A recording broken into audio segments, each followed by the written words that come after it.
The Environmental Protection Agency and the Ministry of Natural Resources have embarked on a 3-year agreement with Maxar Technologies, which will see the monitoring of offshore and environmental activities remotely and at the tap of a finger.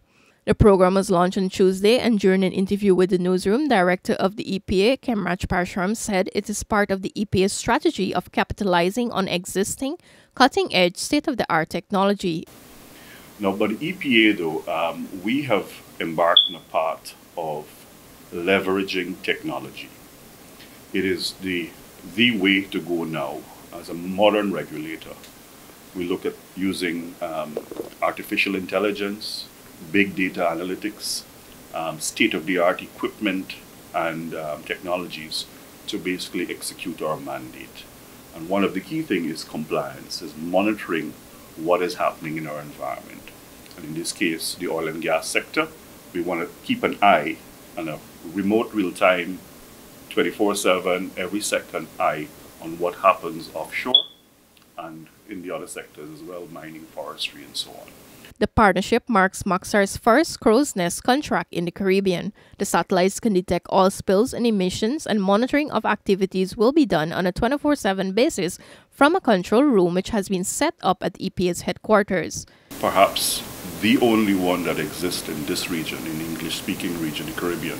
And EPA is now poised to be actually the best, if not the best, but is actually the best in terms of the technology and what we're using to monitor and keep an eye on the sector.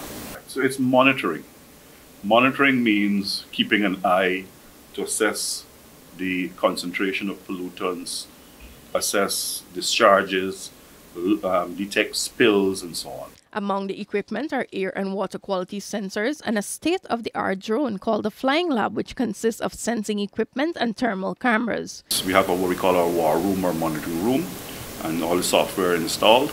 And so you can see remote real-time what the image is. We can zoom into to the location, and we can actually see what's happening.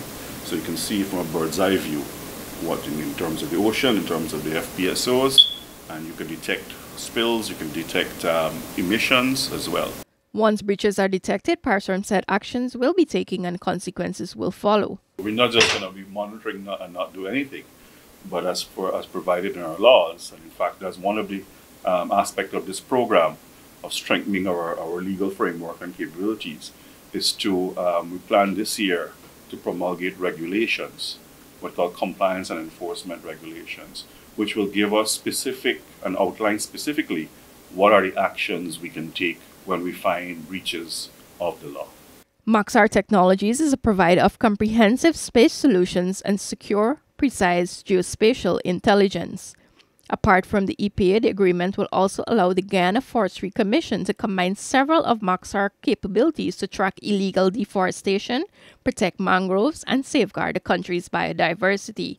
The program was funded with support from both the government of Guyana and the World Bank. Reporting for the newsroom, I am Sharda Bacchus.